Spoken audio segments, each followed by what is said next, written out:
Fala pessoal, tudo bem? Espero que sim. Professor Jones aqui passando para falar do tema dessa semana, né? Essa semana a gente vai, salvo engano, para a 17ª aula. A gente vai falar sobre férias e descanso remunerado, tá certo? A gente terminou na última aula a nossa jornada de trabalho, né? A gente verificou o que viria a ser uma jornada de trabalho.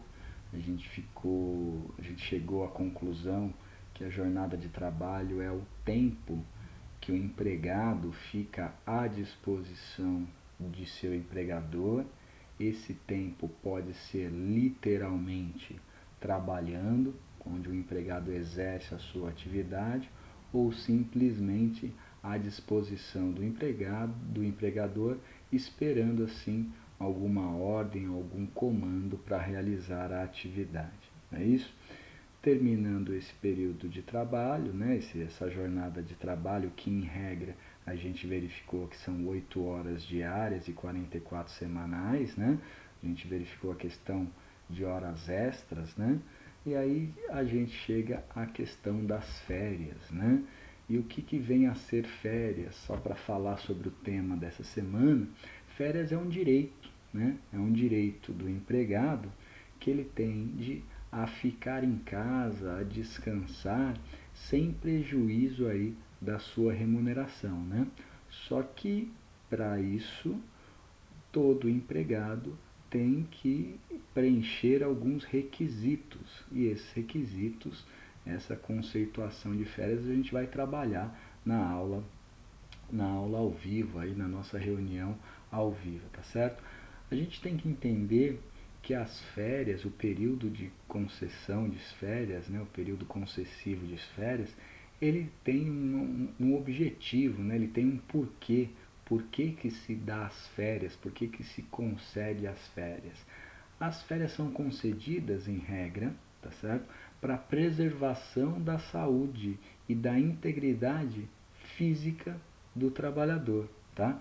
O repouso, ele é indispensável naqueles nossos princípios que a gente trabalhou lá nas primeiras aulas, princípio da integridade física, né, do empregado, né, da saúde do empregado, tá certo? Então esse período de férias é o período onde o empregado, vou colocar essa palavra agora entre aspas, ele recarrega as suas baterias, né, para que ele volte a exercer a sua atividade de uma forma boa, né, de uma forma consciente, né, com toda a sua integridade física, moral e psíquica em conformidade. A gente verifica que um mal da nossa sociedade, da sociedade contemporânea, né, desse nosso século, é a questão desses problemas mentais ou do descontrole emocional, né, levando aí até doenças psicológicas, e às vezes a gente tem que entender o porquê que a pessoa passa por esse estágio, né, às vezes até caminhando por uma doença, né, caminhando para a depressão. Isso pode ter relação também com a atividade exercida, né? A depender da atividade, as férias são indispensáveis para o indivíduo continuar laborando aí, tá certo? Quando a gente fala de férias, e assim como no descanso remunerado, a gente vai aprender na nossa aula ao vivo que as férias possuem uma natureza dúplice. O que é isso, professor, de natureza dúplice? Natureza dúplice é a questão de um direito e um dever. É um direito-dever que a gente chama no nosso ordenamento jurídico e que traz uma segurança maior para vocês. Vocês têm que saber que é um direito do trabalhador exercer as férias e é um dever do empregador conceder essas férias, tá certo? Mas isso é de forma absoluta, professor? A gente verifica que não é isso? Por que não? Porque a gente, embora as férias seja para a integridade física, psicológica e psíquica do indivíduo, do trabalhador, há casos em que eu posso, colocar entre aspas, negociar as férias. Que casos são esses? é aquela questão de acordos coletivos ou convenções coletivas de trabalho, né? Então isso a gente percebeu nas aulas anteriores que pode ser realizado, e o acordo e a convenção coletiva estão acima do que a própria legislação estabelece, né? Então, eu posso negociar as minhas férias? Posso, vai depender tudo desse acordo, né, de vontades entre empregador e empregado, às vezes de um acordo coletivo com relação ao próprio sindicato da categoria, né, ou uma convenção coletiva entre sindicatos, tá certo? Então é um dever do empregador fazer ser cumprida, né? Mas eu posso aí também, como empregador, através de um princípio, né, falar que eu posso negociar as minhas férias, tá certo? É um dever do empregador? É um dever do empregador disponibilizar esse período de férias, né? Mas tem algumas hipóteses, professor, que eu como empregador, posso não estabelecer um período de férias para o indivíduo e mesmo assim eu ter uma segurança administrativa, uma segurança jurídica administrativa de forma clara? Pode sim, salvo essa questão do acordo. Eu não preciso, não sou obrigado a fazer. Se a gente tiver realizado um acordo de trabalho, eu não preciso dar essa obrigação, eu não tenho essa obrigatoriedade de conceder as férias, tá certo? As férias, é muito importante isso, que a gente vai analisar nas nossas aulas, que as férias, embora estejam lá estipulados na consolidação das leis do trabalho, ela advém anteriormente dessa própria legislação.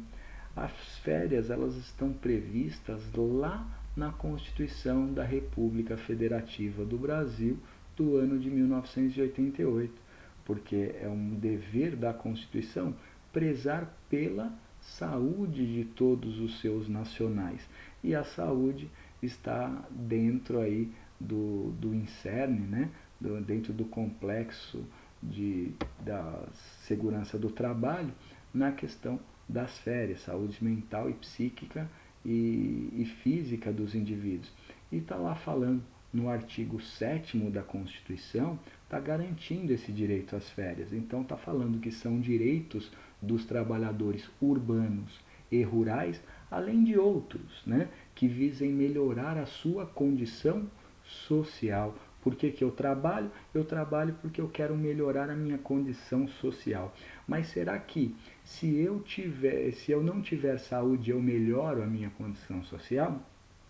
Claro que não, né? E o nosso Constituinte já preveu isso no seu artigo 7º, e lá no inciso 17 está escrito que o gozo das férias, elas têm que ser anuais, remuneradas, com pelo menos 1/3 acima do salário vigente, tá certo? Então, eu tenho que, pelo menos, tá, acrescentar 1/3 dos vencimentos para a pessoa, para o trabalhador.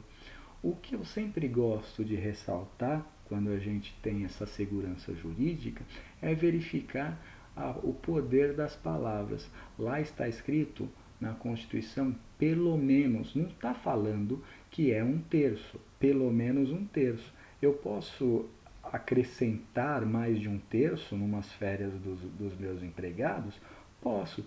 Isso pode vir a ser um diferencial para a minha empresa, para melhorar a imagem da minha empresa? Claro que sim, né? Mas em regra, a grande parte das empresas só contribuem com 1/3 a mais do salário das pessoas, tá certo?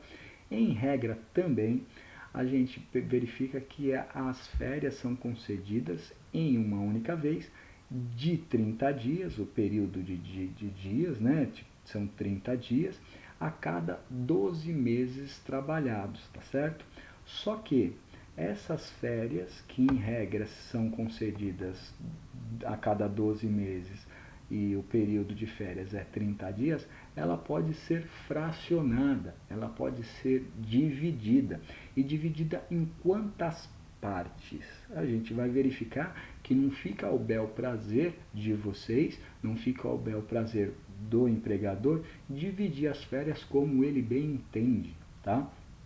A própria lei estabelece que, de forma geral, as férias para os trabalhadores rurais e urbanos são fracionadas em, no máximo, 3 períodos, tá certo? Então eu só posso dividir as férias em 3 períodos, mas eu posso dividir as férias sendo 10 dias em janeiro, 10 dias em julho, 10 dias em novembro.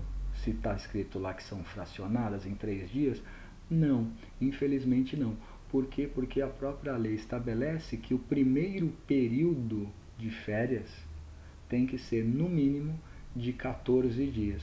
Então eu posso estabelecer 14 dias e depois fracionar as férias em mais 2 períodos, onde esses 2 períodos têm que ser no mínimo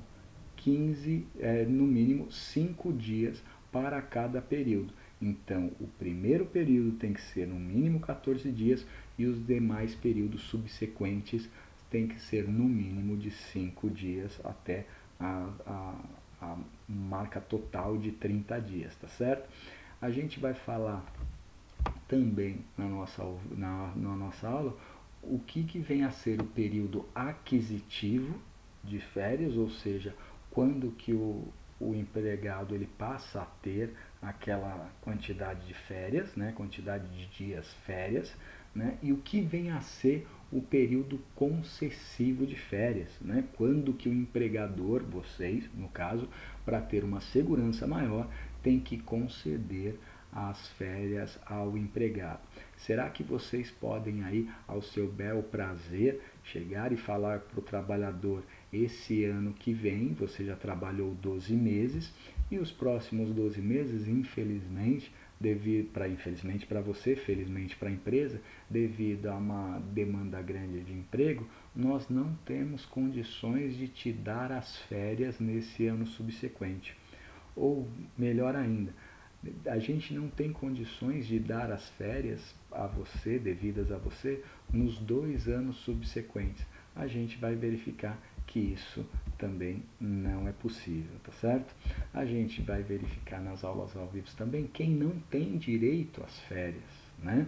Muitas das vezes o empregado falta demais e essas faltas injustificadas vão ser retiradas do seu período de férias, né? Do seu período onde ele tem lá um espaço para se resguardar, para, entre aspas, recarregar suas baterias.